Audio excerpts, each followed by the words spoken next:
Վարչապետ Նիկոլ Փաշինյանն ընդունել է Հայաստանում Նիդերլանդների արտակարգ և լիազոր դեսպան Մարիկե Հարիետ Մոնրոյ Վինթերին, ով նոր է ստանձնում դիվանագիտական առաքելությունը մեր երկրում։ Նիկոլ Փաշինյանը նշել է, որ երկու երկրների միջև վերջին տարիներին ձևավորվել է սերտ գործակցություն, առկայակտիվ քաղաքական երկխոսություն։ Երկրի ղեկավարը հույս է հայտնել, որ առաջիկայում երկկողմ արդյունավետ աշխատանքի արդյունքում տարբեր ոլորտներում կապերն էլ ավելի կընդլայնվեն։ Դեսպանն ընդգծել է Հայաստանի հետ հարաբերությունների զարգացնելու Նիդերլանդների կառավարության շահագրգռվածությունը, այդ թվում ժողովրդավարական բարեփոխումների առաջ մղման, տնտեսական կապերի ընդլայնման, Հայաստան-Եվրոպական միություն հարաբերությունների զարգացման ուղղություններով։ Զրուցակիցները քննարկել են երկուստեք հետաքրքրություն ներկայացնող այլ հարցեր ևս։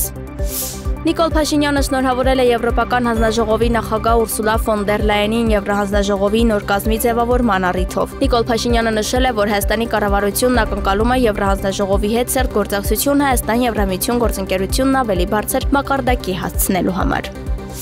Ազգային ժողովի նախագահ Ալեն Սիմոնյանն ընդունել է Հայաստանում Կոլումբիայի Հանրապետության արտակարգ և լիազոր դեսպան Էկտոր Իսիդրո Արենաս Նեյարին։ Զրուցակիցներն անդրադարձել են նաև երկկողմ հետաքրքրության այլ, մասնավորապես միջխորհրդարանական գործակցությանը վերաբերող հարցերի։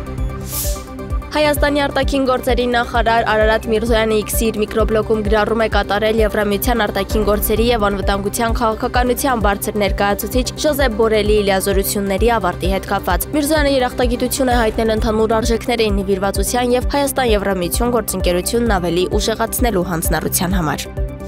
Երևանի Արաբկիր բժշկական կենտրոնում արձանագրվել է 4-ամյա աղջկա մահվան դեպք, նախնական տեղեկություններով մարմնի վրա բռնության հետքեր չկան, փաստաթղթերը փոխանցվել են նախաքննական մարմնին։ Նշենք, որ լրատվամիջոցներում տարածված տեղեկության համաձայն Կիևյան 5 հացեում գործող թիվ 28 մանկապարտեզի սանը 4-ամյա Նատալի Են շտապօգնության մեքենայով ծայրահեղ ծանր վիճակում մանկապարտեզից տեղափոխվել է բժշկական կենտրոն, որտեղ նրա կյանքը փրկել չի հաջողվել։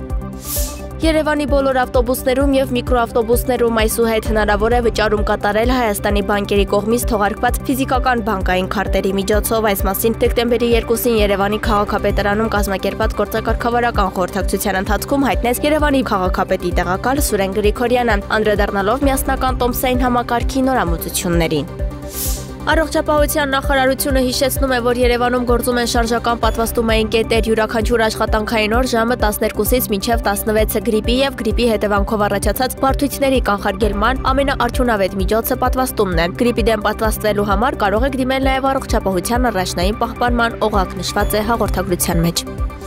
Առողջապահության նախարարության հիվանդությունների վերահսկման և կանխարգելման ազգային կենտրոնը ներկայացրել է կարմրուկով պայմանավորված իրավիճակը Հայաստանում։ 2024-ին հաստատվել է կարմրուկով վարակման 561 դեպք, որոնցից 336 երեխա, 225 մեծահասակ։ Նոյեմբերի 1-ից դեկտեմբերի 1-ը գրանցվել է կարմրուկի 5 դեպք։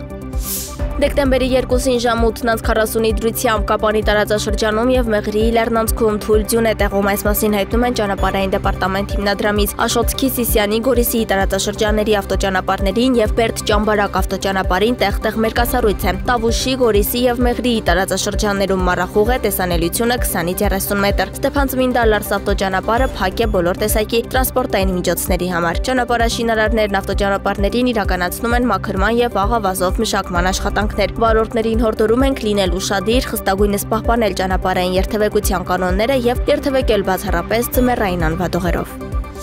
Վերջին մի քանի ժամվա ընթացքում սիրիական զորքերը Ռուսաստանի օդատիեզերական ուժերի աջակցությամբ ոչնչացրել են ավելի քան 400 զինյալի, այդ թվում օտարերկրյա վարձկանների։ Բացի այդ, վերջին 24 ժամվա ընթացքում սիրիացի զինվորականները հարվածներ են հասցրել գրոհայինների դիրքերին և նրանց մատակարարման ուղիներին Հալեպի և Իդլիբի նահանգներում, ոչնչացնելով 5 շտաբ և զինամթերքի ու անօդաչու թռչող սարքի 7 պահեստ։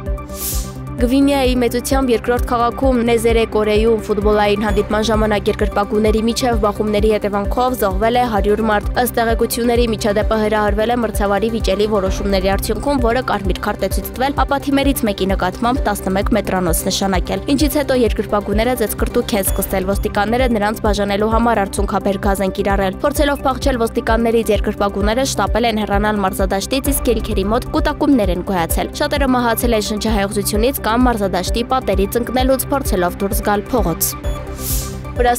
Գերմանիայի կանցլեր Օլաֆ Շոլցն անսպասելի ժամանել է Կիև 2.5 տարվա մեջ առաջին անգամ Ուկրաինայի մայրաքաղաք ժամանելուն պես նա ասել է, որ իր երկիրը կմնա Ուկրաինայի ամենաուժեղ աջակիցը Եվրոպայում։ Կանցլերի խոսքով Գերմանիան պատրաստվում է մինչև տարեվերջ Ուկրաինային մատակարարել 650 միլիոն եվրոյի զենք։ Կիևում Շոլցը կհանդիպի Ուկրաինայի նախագահ Վոլոդիմիր Զելենսկու հետ Գերմանիայի կառավարության ղեկավարը գնացքով է ժամանել Կիև, նրա այցի մասին նախապես չի հայտարարվել անվտանգության նկատառումներով։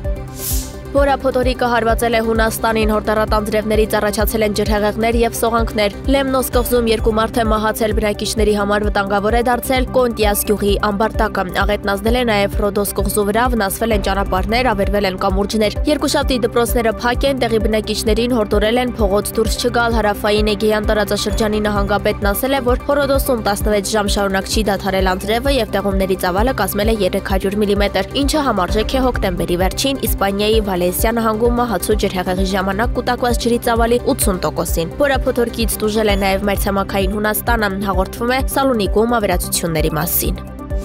Ամերիկայի Միացյալ Նահանգների նախագահ Ջո Բայդենը ներում է շնորհել իր որդուն Հանթեր Բայդենին, որը մեղադրվում է հարկային հանցագործությունների և զենքի մասին օրենքի խախտումների համար։ Պաշտոնը ստանձնելու օրվանից ի վեր ես ասել եմ, որ չեմ միջամտի արդարադատության նախարարության որոշումներին և պահել եմ իմ խոսքը նույնիսկ այն ժամանակ, երբ տեսնում էի, թե ինչպես են իմ որդուն ընտրովի և անարդար կերպով հետապնդում, հայտարարել է Սպիտակ տան ղեկավարը։ Բայդենի կարծիքով իր որդու հանդեպ հետապնդումները սկսվել են Կոնգրեսում իր քաղաքական հակառակորդներից մի քանիսի հրահրմամբ։